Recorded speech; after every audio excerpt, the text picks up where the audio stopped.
ballistic missile at the Dnipro city. It's a very, very crucial city in Ukraine, and Ukraine claims Russia has fired an ICBM, an intercontinental ballistic missile with a range of over 5,000 kilometers. The question is, why would Russia fire a missile and launch a missile of 5,000 kilometers range at a target which is just a couple of 100 kilometers away, unless the missile is the message, not just to the United States of America, but to its NATO allies. We get you all details. I'm Gaurav Sawant. I also want to get you breaking news that's just coming in from Pakistan.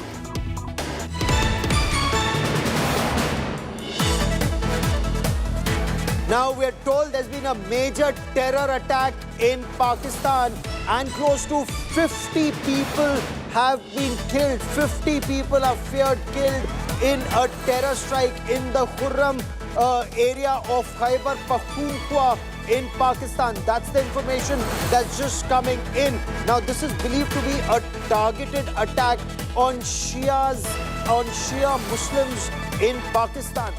The terrorists, according to information that's just coming in, they're believed to be 4 to 5 in number. They overtook a convoy of buses, of jeeps and cars. This was a convoy that was traveling from Parachinar to Peshawar. This convoy was stopped. The 4 to 5 people armed with automatic assault rifles, they came out of their vehicle. They surrounded this convoy and opened indiscriminate fire. That's the information that's just coming in. This was a convoy of buses, jeeps and cars filled with Shias going from Parachinar to Peshawar. We are told that additional terrorists who are hiding in the area, they joined these 4 to 5 terrorists, and they became a part of this killing spree. This indiscriminate firing, according to reports that are just coming in, indiscriminate firing on a convoy of vehicles lasted close to 40 minutes, in which close to 50 people are feared dead. More than 15 to 20 are believed to be critically injured, and the death toll could go much higher. That's the unfortunate reality. That's the information that's coming in. The injured have been taken to hospitals in and around Peshawar. The suspected terrorists are believed to have crossed the border into Afghanistan. That's the latest information that's coming in. There have been multiple reports of Shias being targeted in this area by Sunnis. This is not the first such incident. We are told that 15% of Pakistan's 240 million are Shias, and yet they continue to be targeted by the Sunnis. I want to quickly cut across to India Today's Shiv Arur, who's been collating all this information, and Shiv gets us much more on the story. Shiv, what more can you tell us? When Pakistan was created in 1947, it was supposed to be a place that was safe for Muslims. Pakistan, pure land for Muslims, but it seems Muslims are targeting Muslims in Pakistan, Shiv. Gaurav, the death toll is rising. The reports from Khurram in northwestern Pakistan in the Khyber Pakhtunkhwa province suggest that nearly 50 people have been killed. The number is 42, but there are other reports saying the number of people killed is rising. This is one of the biggest such attacks in a place that has been drenched with sectarian violence for a very, very long time. This is the mountainous Khyber Pakhtunkhwa area where a convoy of about 40 buses with civilians, passengers, women, children was traveling between Peshawar and a place called Parachinar. When it came under attack in the Khurram area, there were about 10-12 people with assault rifles who apparently from the sides of the road indiscriminately attacked the buses, instantly killing many of the people. There was a huge amount of panic. Many people sort of just ran off into the mountains, and there's a search going on for the gunmen at this point of time. The victims were all people from Shia Muslims. The Sunni Shia sectarian, warfare and violence that has taken place in this area is age old. It's been going on for a very, very long time. Just a couple of weeks ago, 16 people, including 6, women and children, were killed in similar fashion. 2 separate incidents, up to 20 Pakistani soldiers were killed as part of the Sunni Shia crossfire in this area. It's been going on for a long time. These are extremely violent tribal councils, that have blood grudges as far as sectarian identity is concerned, and something that Pakistan has not been able to stop, for many decades, and who knows for how long.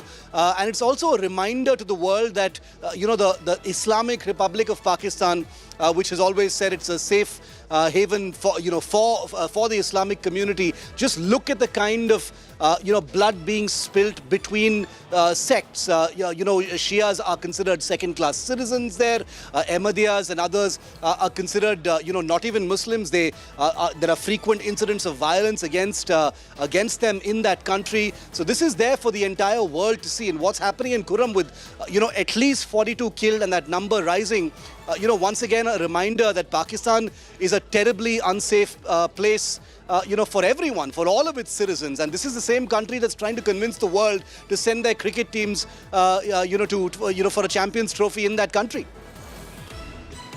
Oh, you're absolutely right. You're absolutely right, Shiv. When Pakistani citizens are not safe, when the Pakistani army is not safe, when they're higher than mountains and deeper than ocean friends, Chinese are not safe in Pakistan, they expect India to send a cricket team for Champions Trophy, and they say Pakistan is safe. I want to also bring in Professor Brahma Chilani. He tracks Pakistan very closely. He's one of India's best-known strategic affairs analysts. Of course, he's joining us on the story on Russia and Ukraine. But Professor Chilani, would you want to weigh in on these reports that are coming in? At least or close to 50 feared killed in a single day. One terror attack in Pakistan, in Khyber Pakhtunkhwa, sectarian violence, Shia-Sunni violence, or in a way, one way, Sunnis killing Shias in Parachinar to Peshawar area? Well, it shows how Islamists today are really in charge of Pakistan's destiny. They're seeking to Arabize Islam in Pakistan. They have been targeting minorities. Hindus have been decimated. They have decimated Pakistan's tradition of Sufism by demolishing shrines and attacking preachers. They've extended the attacks to members of the Ahmadiyya sect. The Shias have been targeted in a major way. And the same thing is now sought to be replicated in Bangladesh, where extremists are targeting that country's syncretic tradition of Sufism. They're attacking Ahmadiyyas, and of course, the large Hindu minority, whose numbers have dwindled over the last 3 decades. They are bearing the brunt of the attacks. And the irony is this, that the US is supporting the military-backed regimes in Pakistan and Bangladesh, while it's saying to overthrow the military regime in Myanmar. Now, these are 3 neighbors key neighbors of India, and you have American policy pursuing different objectives in Bangladesh and Pakistan, propping up these military-backed regimes, and in Myanmar, seeking to overthrow the military regime and creating problems for India in terms of India's internal security, especially with the arms coming in from Myanmar into Manipur. Oh, you're absolutely right. But if I want to stay for a moment and have General Rakesh Sharma joining us in just a couple of moments on this special broadcast. But Professor Chilani, you first, and then I'll bring in Shiv once again into this conversation.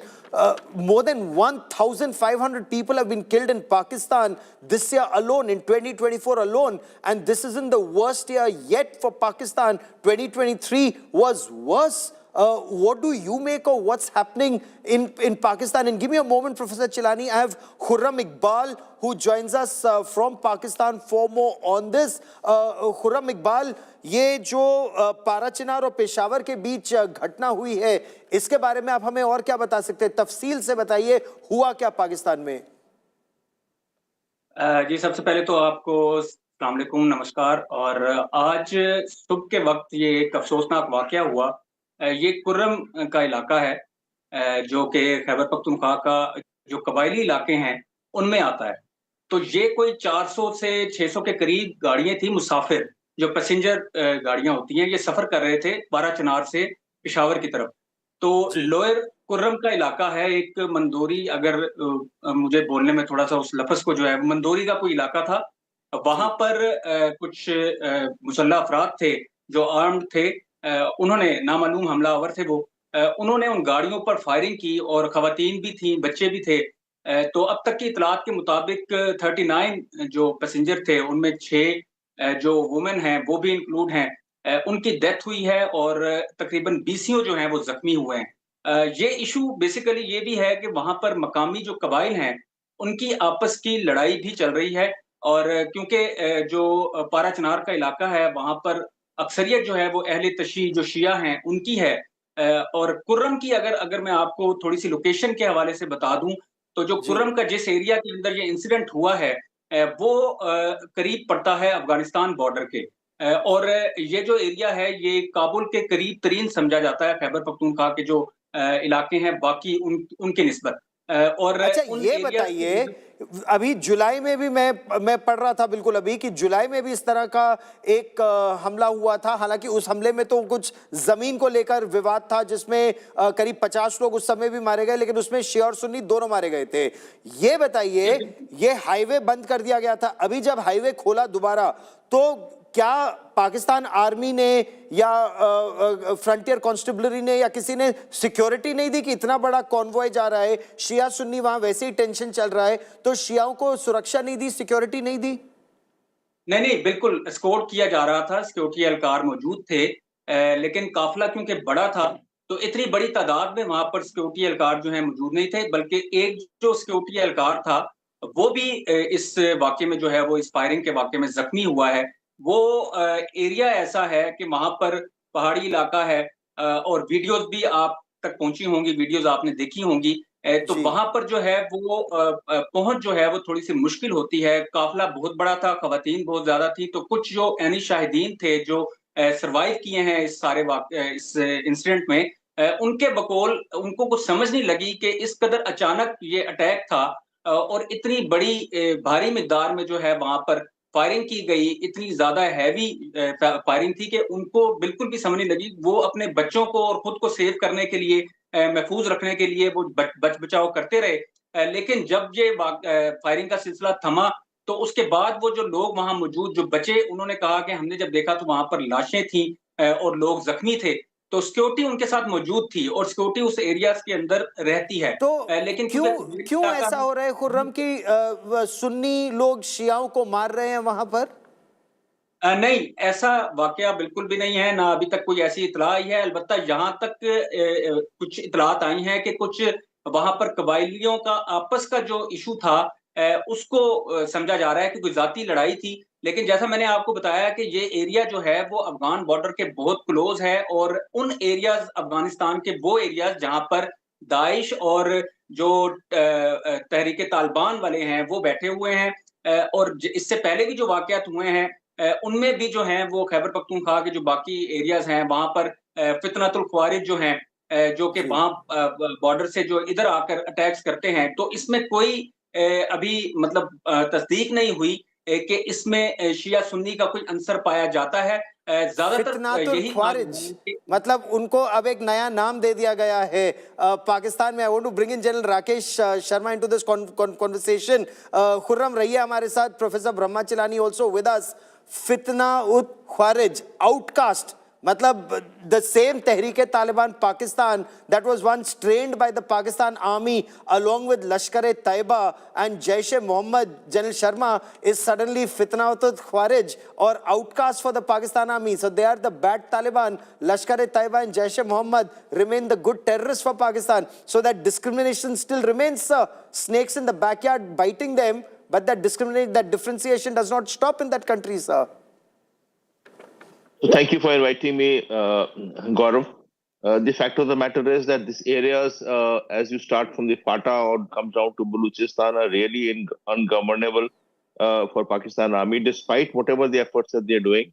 And as the journalist friend Mr. Khurram has pointed out, the areas in the proximity of Durand Line on either side are not in exact control. The deaths, in fact, largely do not get reported also of what has happened in major tribal issues, there's sectarian issues, there are issues across the border, there is Daesh there is ISIS. So you combine all these, it is one melting pot in that area. And despite the fact that there's a national counterterrorism center developed in this area where extensive training is carried out of this kind. When recently they were holding an exercise called Warrior 8 with the Chinese in the National Counterterrorism Center. So and then they held an exercise with the Americans about 3-4 months ago. So despite all efforts and all training they carried out, these areas have remained ungovernable. And also, I would like to add here is that there is most unfortunate is that there is, the intelligence is lost out. So even the Chinese are being hurt, the Chinese are being hit. There are vehicles with bombs and laden with explosive waiting 40 minutes for the Chinese to come and hit there. So there is this information is being actually fed from inside that such thing is happening for others to strike across. So these are very bad situation. And recently, I think Pakistan Army has been given some go ahead by the government to just go ahead and sort these things out, which will mean much more killings in times. Well, Pakistan Army uses their heavy artillery and gunships in this area, and very clearly the Chinese now want to send their own troops on ground to protect Chinese interests on ground, but that's a story for another day. Khurram, आप सुरक्षित रहिएगा, आप हमारे साथ जुड़े पाकिस्तान से, बहुत बहुत धन्यवाद. We will come back to you for more, but for the moment I now want to shift focus to our top story here on India Today, and that's that massive escalation in the Russia-Ukraine conflict. Russia today launched retaliatory strikes against Ukraine, sending a very strong message, not just to Volodymyr Zelensky, the president of Ukraine, but also to Joe Biden and the North Atlantic Treaty Organization allies of the United States of America. An intercontinental ballistic missile, according to Ukraine, was launched by Russia, and it targeted critical infrastructure in Dnipro. Now, Dnipro is a very, very sensitive city in Ukraine. I've reported from Dnipro in 2022. In the Soviet era, Dnipro wasn't even listed on the map. It wasn't there on the map because that is where then Soviet Union had its rockets, missiles, and nuclear assets. But there is a significant escalation. The Kremlin air defense apparently shot down 2 British-made Storm Shadow cruise missiles. This after Ukraine fired the Storm Shadows targeting Russia deep inside Russian territory. This was after the ATACMS, or the American tactical missile systems, were used in the past 48 hours. We get you more in this report. Air raid sirens blared across Kyiv on Thursday, alerting its residents of a potential Russian airstrike. In what would be the first use in war of a weapon designed to deliver long-distance nuclear strikes. Russia fired an intercontinental ballistic missile during an attack on the Ukrainian city of Dnipro. The missile attack damaged an industrial enterprise and struck a rehabilitation center for people with disabilities. Technical buildings were damaged in a compound. In the rehabilitation center building, around 50 windows were damaged. Thank God nobody was injured.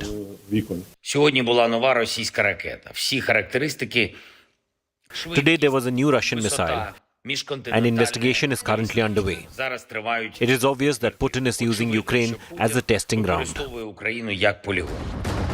Kremlin also claimed to have shot down 2 Britain-made Storm Shadow cruise missiles with Ukrainian territory. The use of ICBMs marks a significant escalation in the war. ICBMs are designed to carry nuclear warheads, although technically they can carry any payload of equal or lesser mass with modifications. Moscow claims that Russia is ready to consider any realistic peace initiative on the conflict in Ukraine, which takes into account Russia's own interests and the situation on the ground. Мы благодарны всем тем государствам. We are grateful to the countries who are actively participating in search of ways of settlement of the situation in Ukraine. И урегулирования ситуации на Украине. We are open to negotiations and we are ready to consider any realistic and non-politicized initiative. Russia's retaliatory strikes come after Ukraine fired US and British missiles at targets inside Russia this week, despite warnings by Moscow that it would see such action as a major escalation. Bureau Report, India Today. Let me once again bring in India Today's Shiv Arur for more on the Shiv. Ukraine says an intercontinental ballistic missile, an ICBM, capable of hitting a target more than 5,000 kilometers away, was used by Russia to target Dnipro just a couple of 100 kilometers away. Why? Unless Shiv, the missile was the message.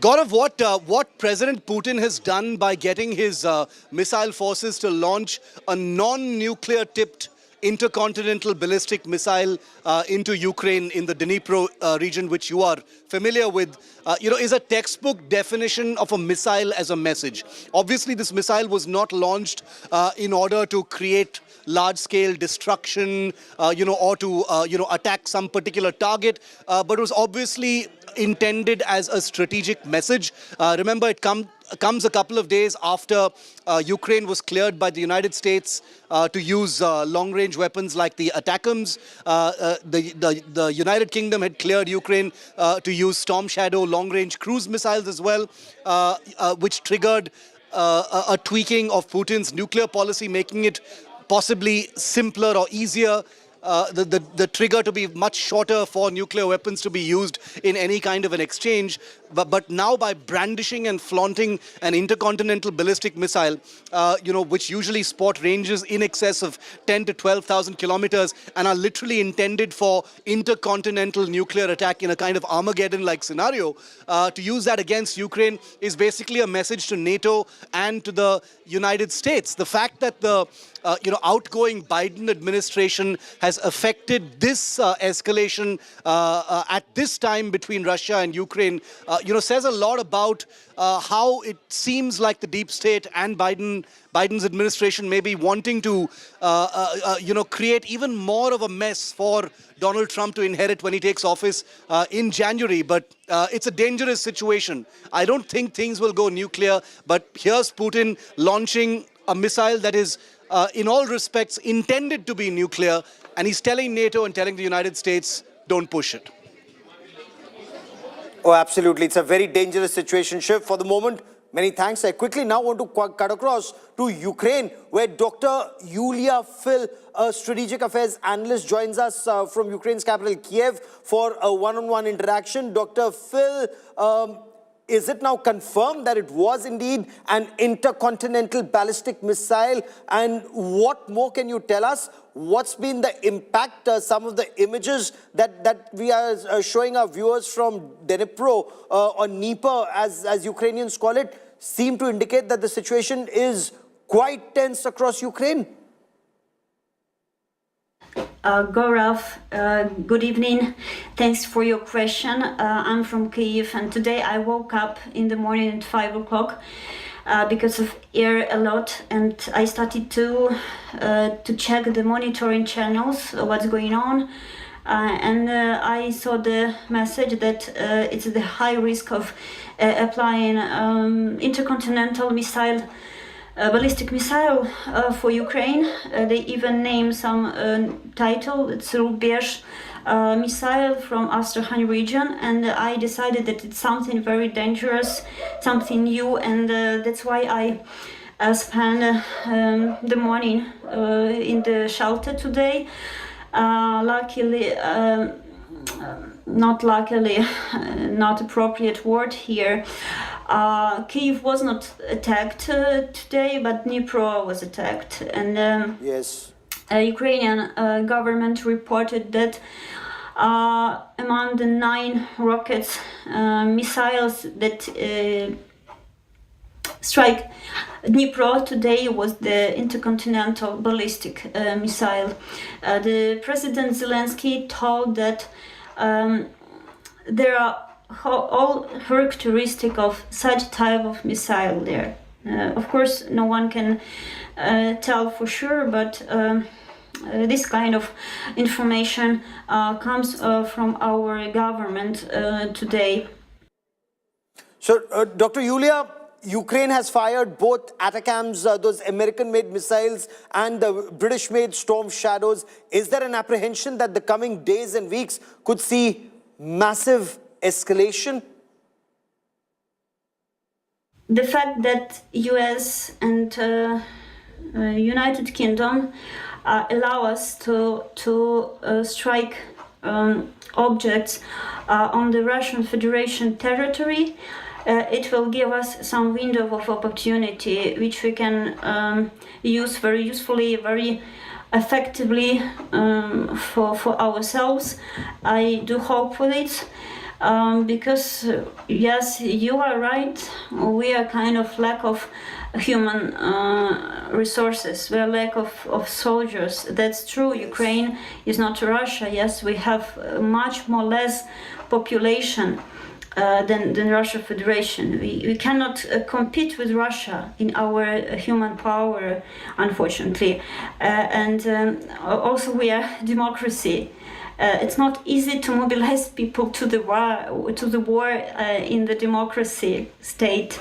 You should understand it, that it's much more easier for dictator to recruit people for the war, for the big money, as Putin did it, or just mobilize people forcefully. Ukraine, a priori, Ukraine cannot do it. Per se, cannot do it. So we are really lack of force. Dr. Yulia, is there asking whether it is will there be an the apprehension, worst Dr. Yulia? I want to quickly bring you in to understand this from you. Is there an apprehension of intensified Russian air and military, ground strikes, missile strikes, or perhaps even a ground offensive in the days and weeks ahead? Whether it's going to be worse in the nearest future, and the Western media and I guess the Indian media like this formulation about the escalation. I don't like it at all, because for us it's not some escalation, just the natural response of this aggressive power, which is the Russian Federation. If we defend ourselves, of course the enemy, the Russian Federation, respond, and for us it's kind of measure which is needed. Like if we use this term escalation, I would say that we need to escalate to survive. I'm sorry. And I'm in my opinion, again, there is no other way to fight, to win here, to survive in this situation, but only with our.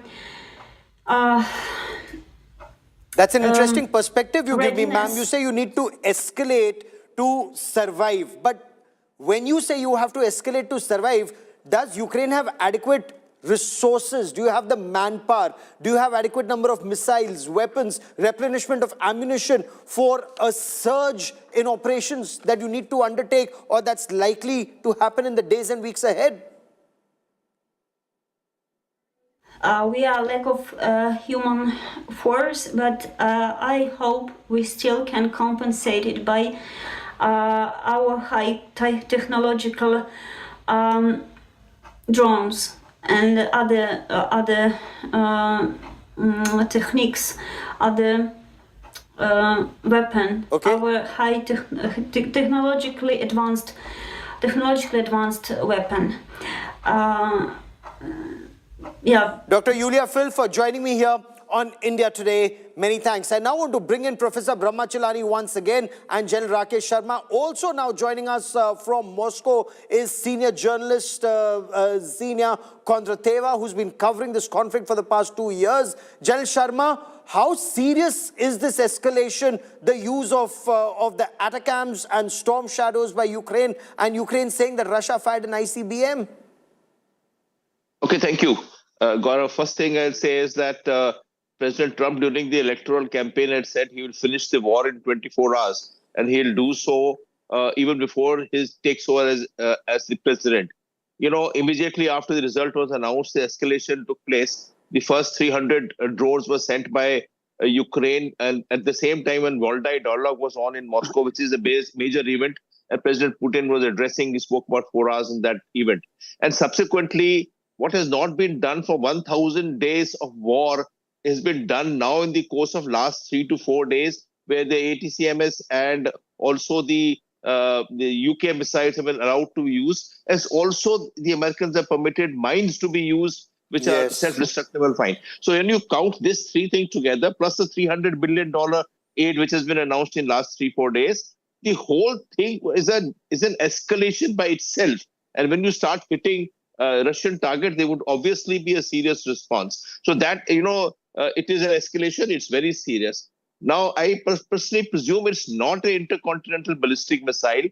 There was a hot mic when the Russian spokesman was speaking that time, and the word used a ballistic missile. So there was probably a ballistic missile. Why should they waste a scarce resource like an ICBM to fire at Dnipro? They have so many other missiles like the Kinzhal. So my guess is that it was a normal ballistic missile used against Dnipro. Let me also bring in Zenia Kondrateva from Russia before I bring in Professor Chilani once again. Zenia Kondrateva, what's the buzz from Moscow? Because we heard the foreign ministry press conference where the spokesperson apparently was advised by Kremlin to remain completely silent on the ICBM. So was it an ICBM? Was it a Kinzhal? Was it some other missile? Hi, Gaurav. So Moscow has not confirmed that it was ICBM. And now we are getting reports for the past 2 hours. Reuters is speaking to sources, and those sources are again downplaying this, saying that it was a medium-range missile. So I think the point, and General Sharma has brilliantly put it, we don't know what was the target. Was there a reason to waste a missile for the target? Was there a need for the warning? Because escalation is anyways there, and I think Russia updating nuclear doctrine has itself given a warning without wasting missiles. Now, what is important is that with these kind of escalation, we have I would say people are quite skeptical here about, Trump, once he joins office, that something immediately is going to change. The recent decisions of Biden administration just made it even more difficult to talk about any possible potential negotiation, because things on the ground do not have any prerequisites for any any kind of talks. Unless Professor Chilani, President Biden is following a scorched earth policy and making it very difficult for his successor, President Trump, to follow a different policy. Is the missile the message, sir? Gaurav, by escalating the war, the US has put Putin in a corner. He has seen one more red line of his being crossed by the West. Putin has to save face, which means he will have to respond. And that creates the danger. But I think the real issue is being missed out in the Western media coverage.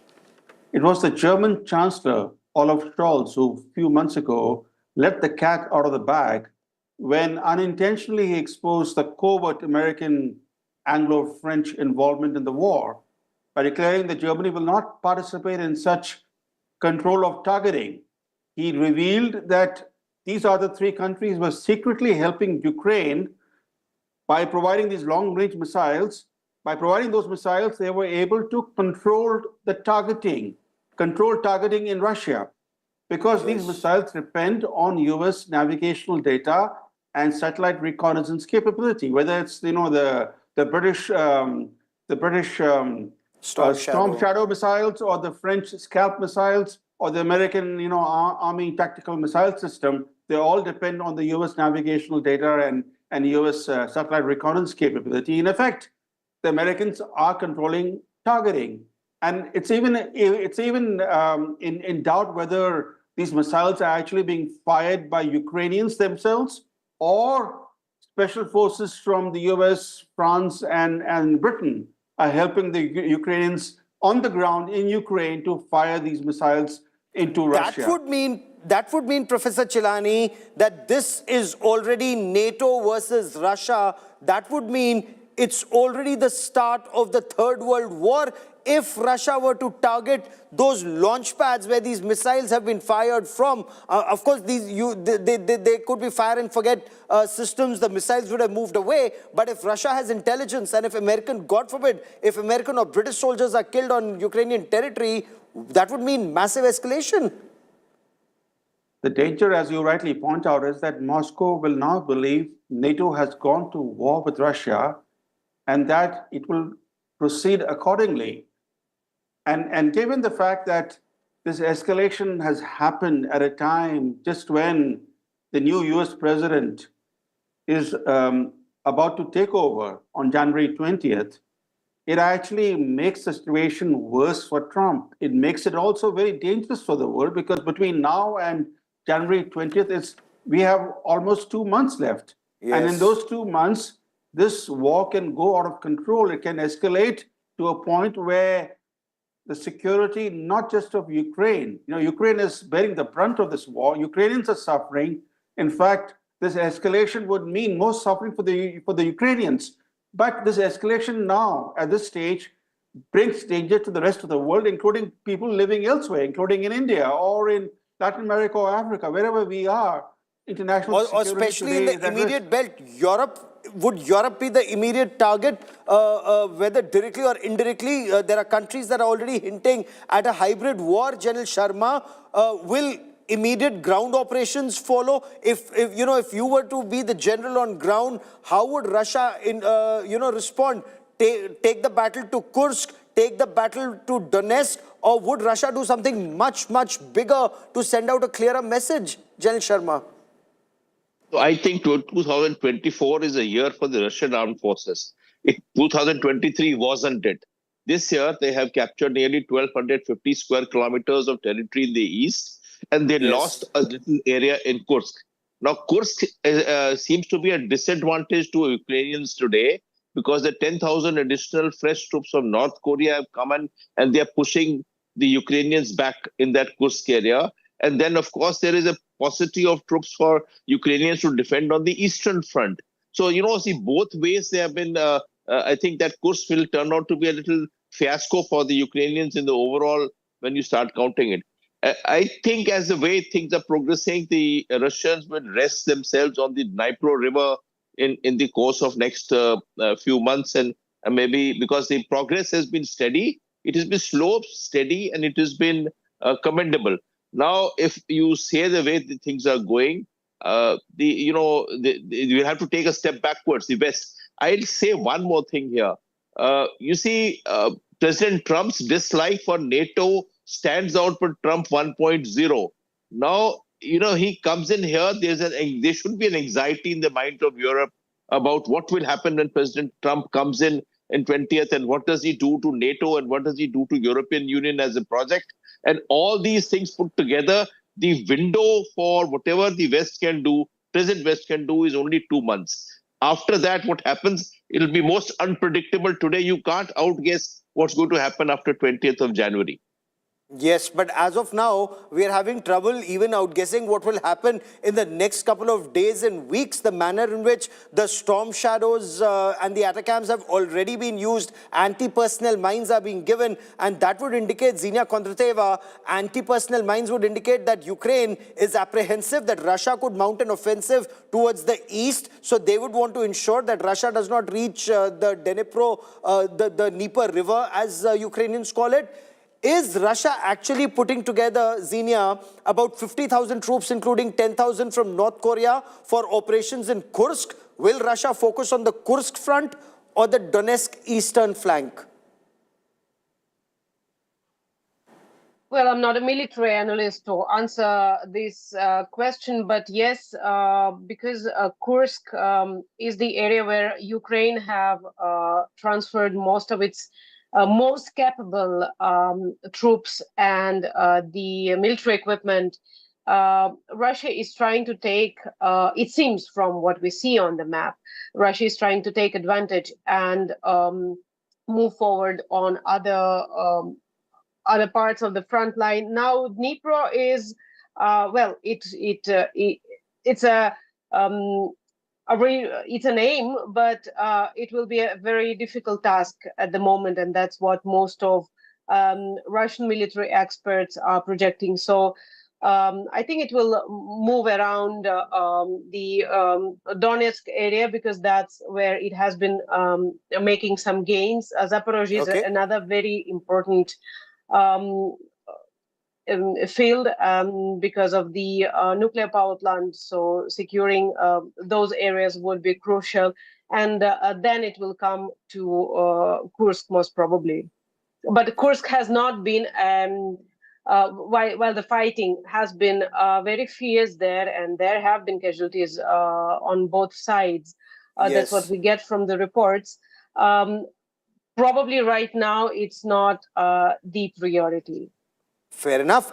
Professor Chilani, first the American tactical missiles were used, then the storm shadows have been used, now anti-personnel mines are being sent to Ukraine by America.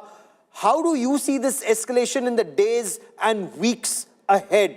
The battle on ground will intensify, or will Russia do something in terms of a hybrid war to send out a very clear signal to Europe first and perhaps America later?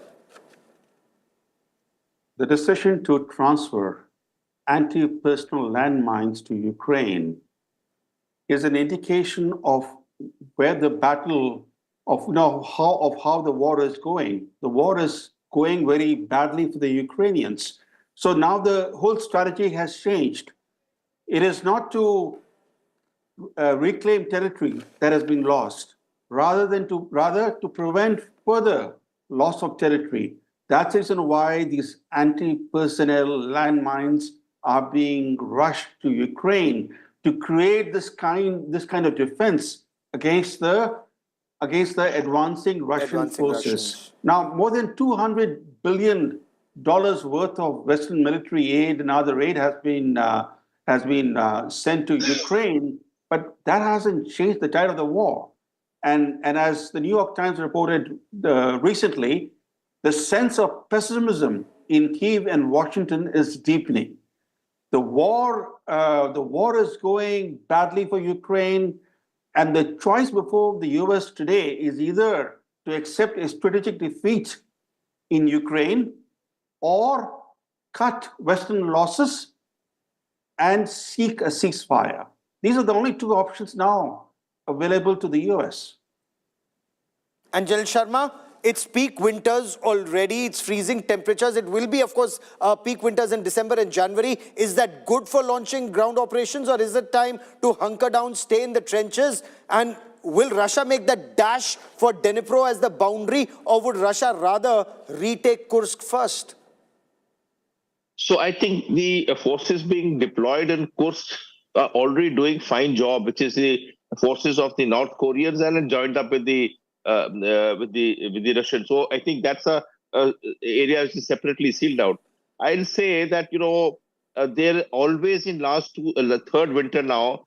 Just before the winter, the operations used to heighten up always. Because, Yes. there is a time coming in when there will be difficult time and the mud will be there and the movement will be difficult. So whatever has to be done in next 2 to 3 weeks. Thereafter, it becomes very difficult in Ukraine to carry out operations historically. So I think their window is very small for them to do that. I'll add one small thing, Gaurav, if you permit me, is the land Go on, for sir. peace. The land for peace. Now, this land for peace proposal has been on the table for quite some time. The Ukrainians don't like it. But, now that with President Trump coming in and this about 20% of territory which Russians are occupying, the land for peace may be a formula that may come up in times to come to say, okay, we'll talk about the land, but first talk about peace. So land for peace may be the thing that's coming up shortly. Okay. And we'll continue to track that story very, very closely.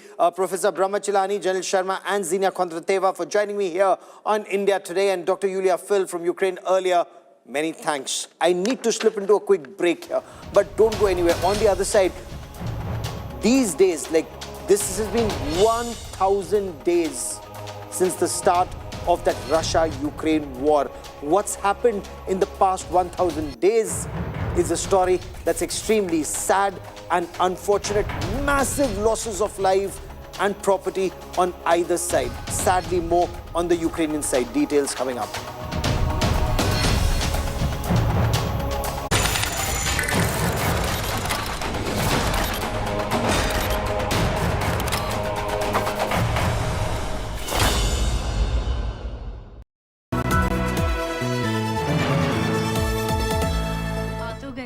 जाओगी कैसे?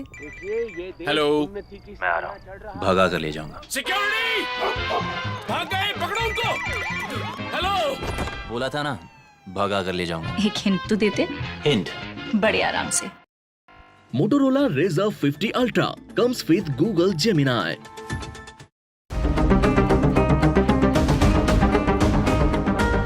ज़माने से हटकर बेबाक है मेरा signature. Signature Finest Cardamom Seeds, a premium product from Dilbar Group.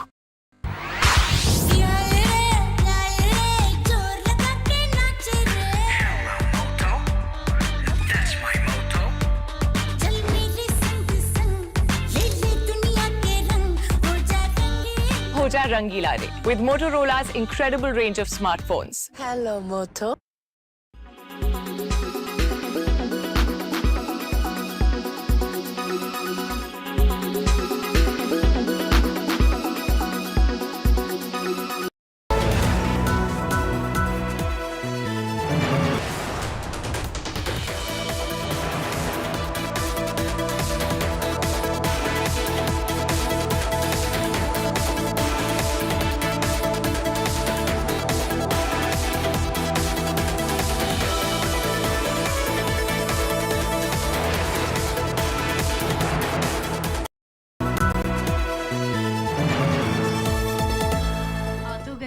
जाओगी कैसे? हेलो, मैं आ रहा हूँ। भगा कर ले जाऊंगा। सिक्योरिटी! भाग गए, पकड़ो उनको। हेलो। बोला था ना, भगा कर ले जाऊंगा। एक हिंट तो देते? हिंट? बड़े आराम से। मेरा रुतबा है मेरा सिग्नेचर।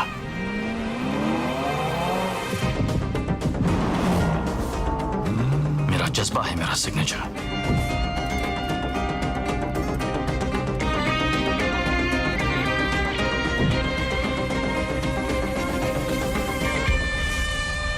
ज़माने से हटकर दुनिया की सोच से ऊपर। कुछ बुरी तो नहीं?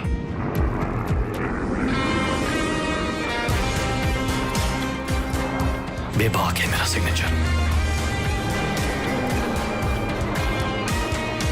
Signature Finest Cardamom Seeds, a premium product from Dilbar Group.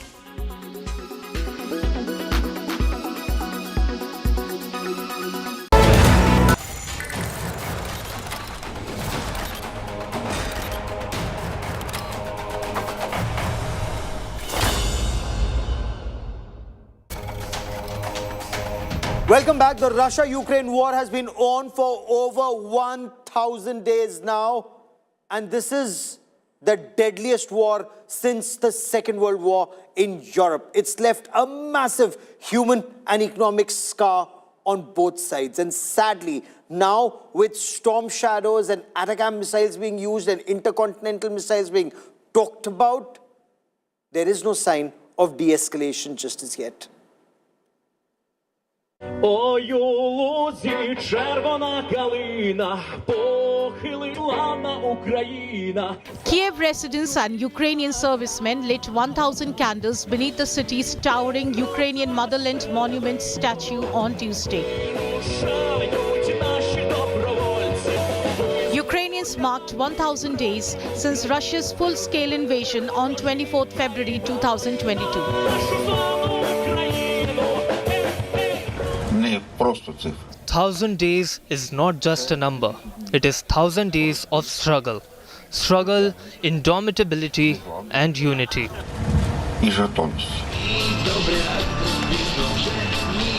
Relatives of Ukrainian prisoners of war gathered at a rally in Kiev on Tuesday to remember their loved ones. I'm waiting for my husband and his 75 brothers in arms to return from captivity. They were taken prisoner at the Chernobyl nuclear power plant. You can say that our lives have stopped. Without our close ones, it's simply stopped. How can one bomb its brotherly country, Ukraine, sitting in Moscow? Firing S-200 and S-300 missiles, Grad rockets at defenseless people? I never expected Putin to do such a terrible thing to his brotherly Ukraine. Ukrainian President Volodymyr Zelensky presented a resilience plan in the parliament. In decisive moments, and they will come next year, we must ensure that no one in the world doubts the resilience of our entire nation. At this stage of the war, the question is, who will prevail? Ukrainians, Europeans, and everyone in the world who wants to live freely and not under the rule of a single dictator. The Ukrainian president expects the pivotal moments for Ukraine to be in 2025, and till then he warned his country to remain steadfast and resilient. This battle is not just about Pokrovsk, Kupiansk or any of our Ukrainian cities, towns or villages. It's not just about one region or another. This battle is about all of Ukraine. It's a battle for all of Europe, for order or chaos for the entire world. And while the whole world waits for a miracle from Trump, God's mercy, we cannot afford to wait. We must not lose our resilience. We must work hard. Ukraine plans reforms in the military, frontline strategies, weapons production, economic strengthening, energy security, cultural sovereignty, and memorialization policy of those killed in the war. The plan to be tabled in the parliament in December will include the creation of a military ombudsman position and a new system of military contracts. There are no plans to lower the mobilization age, and priority in weapons production will focus on drones as they compensate for ammunition shortages. Ukraine plans to produce at least 30,000 long-range drones and aims to manufacture 3,000 long-range missiles in the next year. The full internal resilience plan for our state, along with all its appendices, will be presented and delivered this December. The key focus is true resilience for Ukraine. 1,000 days of war, 1,000 days since Ukrainians punched Putin in the mouth. We must bring this war to an end, and to end it on just terms, but in such a way that even a toothless Putin never returns to Ukraine again. A day after the US Embassy in Kiev received information of a potential significant air attack, it shut down. I got used to it. We are students and we live in the university dormitory. So every time air raid siren goes off, we go to the shelter. Are you expecting anything unusual today? I don't know. I think yes, I am very scared today. Many Telegram channels warned about possible air raid alerts and urged to act accordingly.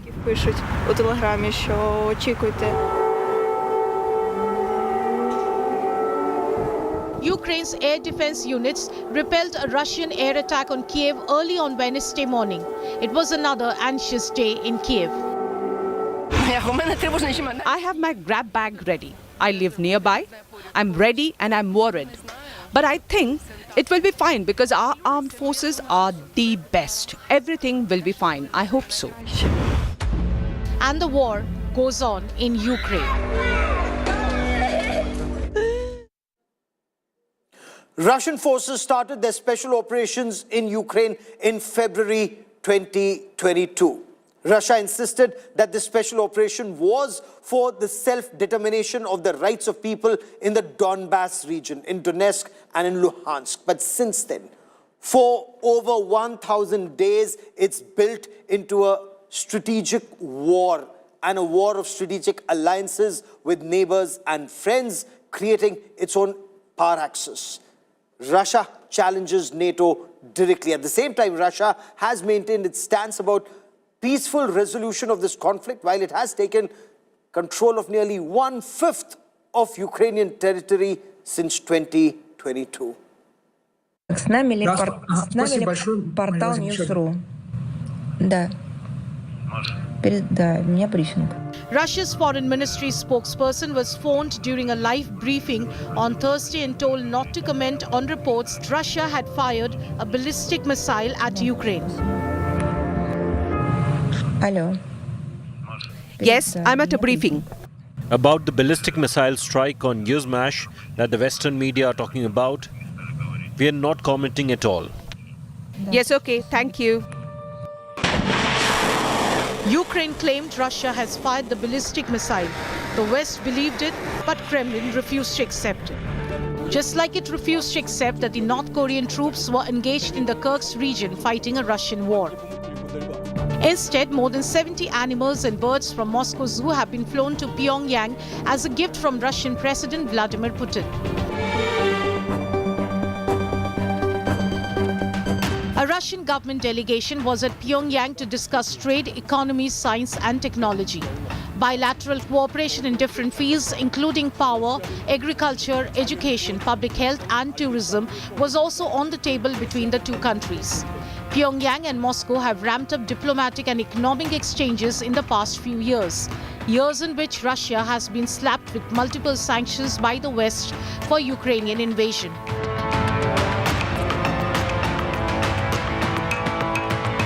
On 19th November, the day the war turned 1,000 days old, Russian forces took over control of Novoselivka settlement in Donetsk region. Russia continues to hit Ukraine hard, targeting its energy facilities as the winter sets in. And at the same time, Moscow insists on being open to peace talks to resolve the conflict. Ключевое слово – это учет. The key here is to take into account interest of our country И гарантии соблюдения соответствующих договоренностей.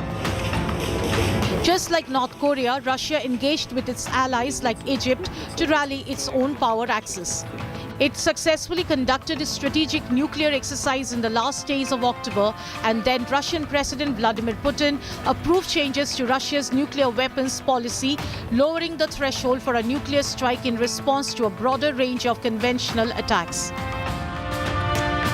Update of the military doctrine does not add anything which the West wouldn't know, and does not add anything which would be different, let me put it this way, from the American doctrinal documents on what to do with nuclear weapons. We are convinced that the nuclear weapon is first and foremost a weapon to constrain any, prevent any nuclear war.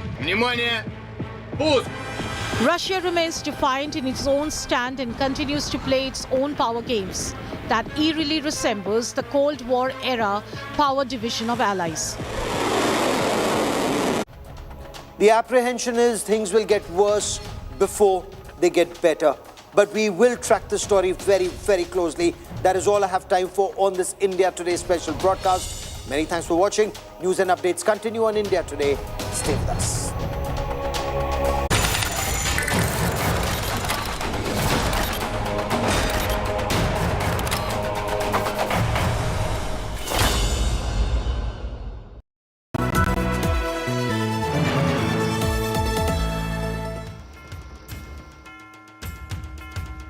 Rajdeep the cowboy. From the wondrous